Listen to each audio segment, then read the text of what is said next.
Башка планетадан келген команда да өнүктүрө албайт. Мына адамдар эгер ой жүрүшүн өзгөртпөсө, мен айтам, эң бай мамлекеттин президентин командасы менен алып келип койгула Кыргызстанга. Эмне кыла алат? Эч нерсе кыла албайт. Эч нерсе кыла албайт. Эмнеге муногулар отуруп алган болсо?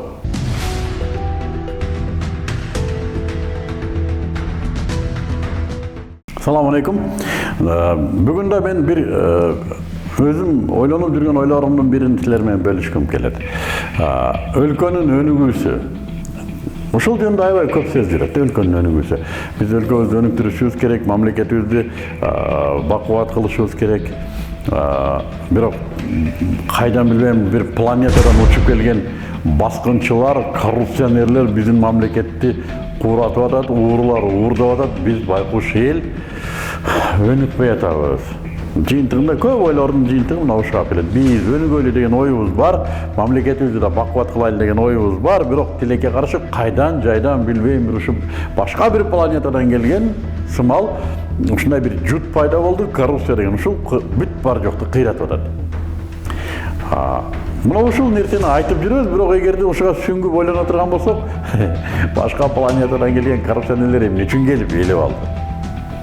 Эмне үчүн? Мына ушуга жооп издесеңиз, аргасыздан ушу маселеге сүңгүп кирип кароого туура келет. Мен ушу өзүм ойлогон оюм, балким туура эместир, эгер туура эмес болсо, оңдоп коерсуздар, оңдоп коюңуздар, оңдолобуз иншаллах, убада берем. Оюбузду да оңдогонго күчүбүз жетет. Эгерде балким биздин оюбузга кошулсаңыздар, анда ылдыйна комментарийни жазыңыздар. Ындай эле биздин каналга жазыңыздар. Ушундай ойлорду мүмкүнчүлүк болушунда чыгарып турабыз, болушунча. Эмне үчүн биздин мамлекетибиз, өлкөбүз өнүкпөйт? Эмнеден көз каранды? Эмнеге биз өнүкпөй атабыз? Ушул жөнүндө мен түшүндүргүм келет. Бүгүн кечеги бийликти, мурдагы бийликти, бүгүнкү бийликти, балким келечектеги бийликти да кыйнаган маселе ушул. Эмнеге? Бийликке өнүктүрөм деп келди. Мен жайлайм, коррупцияны кырам, мен андай кылам, мындай кылам деп келди, бирок жаман адамдар эмес, мурдагы бийликте эле жакшы, жаман команда эмес, парламентте жаман жигиттер жок, бардыгы эле жакшы жигиттер, бардыгы Кыргызстанды өнүктүрөбүз деген жигиттер. Балким ичинде кээ бирлер пайдаланып калайын дегендер бардыр, бирок эгерде алар деле мындай киришти өнүктүрмөк, эмне үчүн келди да бир жыл өтүп-өтпөй бийлик өзү кайра кирип кетет, же болбосо колун шалпый тыгып отуруп калат, колунан эчтеке келбей атат го. Дейин десе айдап жиберет кийинки артынан мен өнүктүрөм деген бирөө болуп турат да. Анан анысын жашырып, анан кийин ушу костюмшумду кийип калп эле жылмайып, Путинге барып, бияка барып, кыйналып түйшөлгөнү эмнеден ушундай? Өзү топудай бир айылдай болгон эл болсо эмнеге мынтип кыйналып атабыз? Маселе эмнеде? Кээде бир ойлорду угуп калабыз элдин ичинде. Өзүбүз кандай болсок бийлигибиз ошондой деп. Мен ушул сөздү туура деп эсептейм. Өзүбүз кандай болсок бийлигибиз ошондой. Аллах Таала ар бир элге өзүнүн татыктуу бийлигин берет. Биз капыр, алкаш, бузук болсок, капыр, алкаш, бузукуну берет. Эгерде биз өнүгүүгө бет алган, ойгонгон эл болсок, өнүгүүгө бет алган, ойгонгон бийлик келет. Бул мыйзам ченемдүүлүк ушундай да, туура ушундай. Бирок биз кандайбыз азыр? Мына ушул жөнүндө мен оюмду айткым келет. Мен туура эмес айтсам, башында эле кечирим сурайм, эгер кимдир бирөөгө катуу тийсе, кимдир бирөө өзүн көрүп алган болсо, сөз ээсин табат дейт го, мен кечирим сурайм. Персоналдуу түрдө бирөөнү айтып аткан жокмун. Мен да ушул ойдун ичинде мен да бармын. Ушул элдин баласымын. Мен да ушунун ичинде жүрөм. Ушул мен айтып аткан нерсе мага да тиешелүү. Болгону сиздер менен ушуну бөлүшкүм келди. Балким ойлонгондор пайда болсо бир жообу табылар деген максатта. Караңыздар. Өткөндө да бир тасмабызда эки система жөнүндө сөз кылганбыз. Мисалы үчүн советтик система бул унитардык, мындай айтканда тоталитардык система, жана бул системага бүт жарандар, бүт коом иштейт дегенбиз. Коом ушул мына мамлекеттин бакубаттуулугу үчүн иштейт. Коом эмнеге анткени мамлекет гана күчтүү болсо, бакубат мамлекет өзүнүн калкынын бүт кажеттерин аткарат. Муктаждыктарын мамлекет аткарат. Бекер дарылайт, эс алдырат, окутат бекер, бүт проблемаларын мамлекет чечпейт, ошон үчүн бардыгы мамлекетке иштейт. Кантип иштейт десе, мамлекеттин мүлкүнө иштейт. Өзүн аябайт. Бүт мүмкүнчүлүктөрүн мамлекеттин мүлкүнө жумшайт. Жана адамдардын жеке мүлкү жок. Бүт бардыгы социалисттик, коомдук мүлк, завод, фабриканын бардыгы мамлекеттики, жана ошон үчүн мамлекет бул адамдарга айлык төлөйт. Болду. Эс алуу күнүндө тартып берген баланы төрөп эле койдуңбу? Болду. Роддомдон баштап ал бала адам болуп өлгөнгө чейин мамлекет мойнуна алат. Мынагу коммунисттик система. Коммунисттик система. Коммуна деген сөздөн алынган деп айтканбыз. Бул система азыр дүйнө жүзүндө дээрлик калган жок. Керек болсо Кытайдагы бул системадан экономикасы уже регулируемый рынок, контролируемый рынок деген сөздөр менен бул да кете баштады. Кантип адамдардын өзүнө менчик бериле баштады. Менчик берилиши менен бул системада капиталисттик системага өтүү башталат.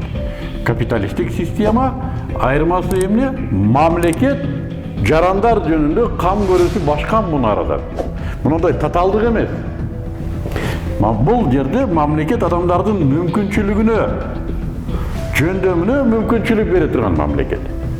Мыйзамдар аркылуу адамдардын өзүнүн мүмкүнчүлүктөрүн өзүнө иштетүүгө мүмкүнчүлүк берет. Бай жашаган келеби? Акча тап, сени ким койду атат, биз мыйзамдарыбыз менен камсыз кылабыз. Кедей жашаган келсе, кедей жашай бер. Мына ушундай. Жана бул адамдар мамлекеттин салыгы менен багат. Салыгы менен багат. Бул жерде мамлекет салык менен багылбайт. Мүлк ээси мамлекет. Бул жерде мамлекеттин мүлкү дээрлик чектелген. Мамлекеттин функциясы да чектелген. Чегераны караш керек, тышкы саясатты караш керек дегендей да. Биздегидей аябай көп министрликтердин эмне кереги бар, мен деле түшүнбөйм. Мисалы үчүн кайсы министрлик эмнеге акча алып, мен келип түшүнбөй калам. Анткени бул адамдар ал министрликтердин, бул жарандар эч эле пайдасын деле көрбөйт. Бул ачыгы ушундай. Бул адамдардын өзүн каржылоого мүмкүнчүлүгү бар, жана мамлекет берген. Эми фишка эмнеде болот? Түшүнбөгөндөрүбүз эмне? Биз психологиябыз, муногу мамлекеттин психологиясы менен муногу системада жашап атабыз. Мамлекет бизге айлык бериш керек. Заводдорду мамлекет куруп бериш керек. Иш орундарын мамлекет түзүп бериш керек, мамлекет окутуп бериш керек деп биз мына коммунисттик психологияны азыркы муунга да өткөрүп берип турбуз. Азыркы муундагылар дагы мамлекет мага айлык төлөш керек, иш орундары жок да деп ойлонуп калыптыр. Мамлекет бүт мүлкүн приватизация деген бир учур болгон. Бул системадан буга өтүп атканда мүлктү приватташтырган, элге таратып берген. Ошондо элдин ичинде шылуундары чыгып, мүлктү көбүрөөк алып алган. Жана мамлекеттин өзүнүн карагында аз эле мүлк калды да. Ал аз мүлккө кантип айлык төлөйт? Мамлекет айлык бардыгына тоталдык түрдө мурдагыдай жеткире албайт. Иш орундары жок, анткени бүт баарын элге таратып берген. Эл разгосударствление, то есть мамлекеттик мүлктү элге таратуу адамдарда бай жана кедей деген катмар пайда кылды. Мүлк ээси жана мүлкү жок болду. Эми эмне болсо адамдардын ортосунда өз ара байланыш пайда болду. Биринде иш бар, биринде күч бар. Ортодо акча. Муногундан мүмкүнчүлүктөр жаралып, жана салык менен мамлекет багылыш керек. Эми адамдар мамлекетке адистер гана иштеш керек. Күчтүү адистер гана мамлекетке иштеш керек. Мамлекет ошол адистердин жардамында чегарасын коргойт, дагы башка иштерди ошол адистер менен кылат. Бардык калкка айлык төлөбөйт, иш орунун да жаратпайт. Мамлекеттин функциясы бери такыр башка. Адамдар өзүнүн кажетін өзү чечет. Өзү чечиши керек. Система ушундай. Мамлекет жөндөмүн гана, мүмкүнчүлүгүнө гана мындай мүмкүнчүлүк жаратып берет, камсыз кылып бериш керек. Болду. Андан ары эмес. Бирок тилекке каршы муногу мурдакы муундун психологиясы менен бияка келди да, мамлекет бизге кылып бериш керек. Мамлекет бизге кылып бериш керек. Мамлекет бизге бериш керек, куруш керек деп айлыкты гана тилеп отуруп, адамдар өздөрү ишкердикке, өзүнүн мүмкүнчүлүгүн ишке салбай койду, айлык издеп туруп алды. Бизде иш орундары жок, айлык жок деп сыртка да чыгып кетти көпчүлүк. Эмнеге чыгып кетти? Айлык издеп чыгып кетти. Чыккандар бартыр, мисалы үчүн Россияга кеткендер бартыр, мамлекеттен айлык алып атат десе, жок. Мунга окшогон ишкерлерден эле жалданып айлык алып атат. Ушул ишкерлерге өзүнүн мүмкүнчүлүгүн сатып, убактысын сатып, ушундан айлык алып атат. Айлыкты мамлекеттен алган жок Советтер Союзундагыдай. Өздөрүнө окшогон эле ишкерлерден алып атат. Эмне үчүн ушул жерде жүрүп эле бизден ишкерлерден айлык алса болбойт анда, эгер ушундай эле айлык жиндиси болсо. Бизде ишкерлер жок да дейт. Мына маселе. Эмне үчүн бизде ишкерлер жок? Муну мамлекет кылып бериш керек ишкерлерди. Мамлекет ар бирин кармалып, сен ишкер бол деп тапанча такаш керекпи? Кыйнаш керекпи? Сен ишкер бол, мен сага акча, бол ишкерлик кыл. Жок туугандар. Бул искусственно жасалма жол менен ишкер кыла албайсың. Коркутуп, зордоп ишкер кылдыра албайсың аны. Адам өзүндө акча табуу чыгармачылыгына өтпөсө, эч ким аны өткөрө албайт. Многу капиталисттик системада да, Америкада да, Европада да ишкердик кылбай бомж болуп жашагандар бар. Ошондой мүмкүнчүлүктө да. Эң оор деп аткан болсоңуздар, ушу Кыргызстанда да ишкерлик кылып миллиондар тапкан адамдар бар. Бул адамдын өзүнүн көз каранды. Эмне үчүн биз өлкөбүз өнүкпөй атат? Өлкөнү мамлекет өнүктүрбөйт туугандар. Бул многу системада мамлекет өнүктүрөт эле. Бул системада өлкөнү өнүктүрүүчү бул анын эли, адамдар өнүктүрөт. Качан гана мына ушул жерде эгерде биздин элдин бир пенсионерлери, студенттер демиш, студенттерди да кошкум келбейт, студенттер эң бай катмар болушу керек өзү. Олардын мүмкүнчүлүгү аябай зор. Пенсионерлер, мунжулар, ушулар калып калган 70-80% ишкер болушу керек. Элдин 70-80% ишкер болушу керек. Бир 10% мамлекетке иштеген бир адистер болсо болду. Күчтүү адистер. Мейли четтен бүтүп келсин, мейли бизден бүтсүн. Күчтүү мамлекеттин мынау адамдардын мүмкүнчүлүгүнө шарт түзө турган адистер болсун. Калган 70-80% өзүн биринчи кезекте өзүн эркин каржылай алган, үй бүлөсүн каржылай алган, коомун жана мамлекетин каржылай алган күчтүү ишкерлер болуш керек. Мына ушундай мамлекет өнүгөт. Өнүккөн мамлекеттердин калкынын 70-80% ишкерлер. Ишкер дегенибиз өзүнүн бизнес субъектиси болбосо да акчасын ишкерликке салат алар, инвесторлор. $10 баштап сала алат. Мамлекет албетте буга шарт түзүш керек, бирок мамлекет шарт түзөйүн десе, кимге түзөт эгерде бизде ишкерлик ойлонгон адам болбосо? Бардык акчасын байпагына тыгып отурса, кайсы инвестициялык климат түзүлөт? Адамдар өзүнүн ойлорун өзгөртмөйүнчө мамлекетте да бул талап пайда болбойт. Мамлекетке бул талап пайда болбойт. Бизге инвестициялык климат жаратып бер десең жарата албайт, эгерде инвестициялык талап болбосо элдин өзүндө. Мен муну менен эмнени айтам? Аллах субханаху ва таала эч бир коомду өзгөртпөйм, ал коом өзүндөгүн өзгөртмөйүнчө. Көп нерсени өзгөртүү керек. Ошонун ичинде мен айтып аткан нерсе ойлонуусун өзгөртүү керек. Мамлекет берет экен, мамлекет бербей атат бизге деген ой моногу жерде болуш керек эле.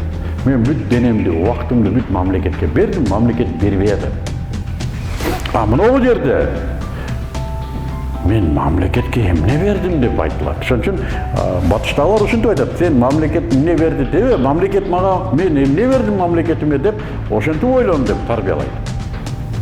Демек, мамлекеттин бакубаттуулугу бул бизден көз каранды. Өлкөнүн өнүгүүсү бизден көз каранды. Эгерде биз мына жерди өзгөртпөсөк, айлык жиндиси болуп отуруп алсак, эмне болду? Биз башка жака кулдукка кетебиз. Башка бирөөнүн карын көрөбүз, анын терезесин жууйбуз, анын идишин жууйбуз. Али газ плитада газ күйгүзүп көрө элек кыздарыбыз чоң шаарларга барып, алардын оокатын бышырат, балдарын карайт, жалайыгын жууйт. Башка элдин кулдугуна өзүбүз ыктыярдуу түрдө кетебиз. Эмнеге айлык? Бизге айлык керек. Биз ойлобойбуз, биз эмнеге айлык бербейбиз? Эмнеге мен ишкердик кылып айлык бербейбиз? Дагы эле мамлекет келип алат. Мамлекет шарт түзүш керек да. Жок, мамлекет эмес, сен өзүң түз. Бизде мүмкүнчүлүк бар. Кыргызстан мен бүгүнкү күндө айтам, мүмкүнчүлүктөр өлкөсү. Мына ошону түшүнсөк, эч ким бийликти урушмакта эмес. Многу система али курулуп элек, мен өнүктүрөм деп бийликке келип алган, анан 1 жылдан кийин башкалар кыйкырып атат. Кана реформа? Эмнени реформа кылат? Многу жакты реформа кылыш керек. Элдин ойлонуусун өзгөртүү керек. Кана реформа? Реформа кылбадык, бузук машина, жүрбөгөн машина, мотору жок машинени жүргүзбөдүң деп кимди урушасың? 1 жыл içinde, 2 жыл içinde, 4 жыл içinde, 5 жыл içinde başka planetadan kelgen komanda da өнүктүрө албайт. Мына адамдар эгер ой жүрүшүн өзгөртпөсө, мен айтам, эң бай мамлекеттин президентин командасы менен алып келип койгула Кыргызстанга. Эмне кыла алат? Эч нерсе кыла албайт. Эч нерсе кыла албайт. Эмнеге муногулар отуруп алган болсо, бизге бер. Biz hiç işkence kılmayız, özümüz karcılamayız, sen verişin gerek diyor. Oturup alsa, ne kadar? Bütün dünyanın baylığını alıp gelip üstünde cadırsa da yetmeydi. Oy yügürtüsün özgürtpögünlüğü için beyişten tamak düşürse de razı bolğan emes elder. Beyişten tamak düşürüp baksa da razı bolbay koygan. Oy yügürtüsün özgürtü har kim özünde mümkünçülüğünü işletip özüm karcılayın. Үй-бүлөмдү каржылайын, өлкөмдү, коомумду, мамлекетимди мен каржылайын деген өзгөрүү болмойнчо өнүкпөйбүз. Мен ушуну акыркы учурда аябай түшүндүм. Жана колунан келишинче ушунун үстүндө иштеп атабыз, адамдарга ушуну түшүндүрүп атабыз. Ошон үчүн жана башка түштө байтал жорго дейт. Бизнести да үйрөтө баштадык, кантип бизнес башташты да үйрөтө баштадык, кантип өзүңдү ойготууну үйрөтө баштадык. Үйрөтүү менен өзүбүз улам үйрөнүп атабыз. То есть мен президент болсом гана өнүктүрөм деп отуруп алган жокпуз. Мен муну туура эмес деп эсептейм. Мен депутат болсом гана өнүктүрөм. Жалган. Өнүктүрө албайсың. Мен элге айтам, ишенбей эле өнүктүрөм дегенде. Эчтеке кыла албайт. Калп, жөн эле калп. Муну өзгөрмөйүнчө бул өзгөрбөйт. Муну кимден көз каранды? Бул да биздин өзүбүздөн, ар бир адамдын өзүнөн көз каранды. Ойгонгон адам издеп жөнөйт. İzlеген адам табат, тапкан адам жашоосун өзгөртөт. Ойгонуу бири-бирибизге болгон мухаббатыбызды ушу ойготпой бири-бирибизди. Тур, жашоо өтүп кетип атат, тур. Мына азыр биз ушу ойготуу менен гана элекпиз. Эгер ойгонсоңуздар, анда издеп жөнөйсүздөр. Издегендер табат, тапкандар өнүгөт. Жашоосун бакыбат. Акыретте да бактылуу. Ошондуктан шайлоолор келет, башталды, баш айланытпай. Анын бардыгы эмнеге келет? Кайра эле башталат. Муну турган, катып калган, өнүккүсү келбеген, айлык тилеп отура берген адамдардын үстүндө эмне кылат деп, булардын артынан акча алып уурдайт, башка мамлекеттерден грант алат, карыз алат. Эмне кылсын башка? Эмне кылат? Мына эмне маселе. Анан болгондо да берден эң ойчулдар, мындай жашоого ыктуулар, эптүүлөр ушу психология, айлыкчылык психологиясы менен сыртка чыгып кетип калды, күчтүүлөрдүн бардыгы. Biz ошого ичибизди ачышат. Бирок айтабыз, өзүбүздө дагы бар, Кудайга шүгүр. Дагы чыксак болот. Келди өнүгөлүк. Мүмкүнчүлүк аябай зор. Келди ойгонолу, өзүбүздү каржылайлы. Менин оюм ушу, эмне үчүн биз өнүкпөйбүз? Себеби биз уйкудабыз. Булар эмес. Буларды уруша бергенден эчтеке өзгөрбөйт. Себеби булар бизден чыккан продукция. Мамлекет элдин продукциясы. Эл мамлекеттик эмес. Мына жерде да ошондой. Мамлекет элдин продукциясы. Албетте, коркутуу, үркүтүү менен кармайт режимди, бирок бул көпкө жетпейт экен. Мен муну жакшыбы, бул жаманбы деп салыштырган жокмун. Мен түшүнүп атам, азыр кимдир бирөөлөр биринчилер дөөдүрөшү мүмкүн. Мен дароо айтам. Мен бул жакшы же бул жаман деген жокмун. Биз реалдуулукта мына системада жашап атабыз деп атам. Мынагы системада жашап атабыз, мынагы психология менен жашаганыбыз үчүн бул системада бизде өнүгүү жок. Бизде ишкерлер бар. Бийлик деле, саясат деле, аларга мындай телевизордон гана көрүп кое турган нерсе да. Алардын өзүнүн жашоосунда башкандык бар, башка кызыкчылык бар. Эгерде ар ким өзүнүн жашоосу менен алек болсо, булар өзүнүн ишин кылат. Кылбаска айла жок. Талап пайда болот. Коррупция каяктан жоголот? Качан гана элдин өзүндө, ойгонуу, өзгөрүү, өнүгүү пайда болсо. Ал болбосо кузгундун баары өлүк үстүндө да. Мына ушундай туугандар, эгер кайсы бир нерсени туура эмес айткан болсом, кечирим сурайм. Кайсы бир нерсени орой айткан болсом, кечирим сурайм. Эгер менин оюма кошулсаңыздар, комментарий кенен тала жазыңыздар. Жакшы ойлор болсо кайра талашабыз. кайра мындай айтканда ортого чыгарабыз. Рахмат.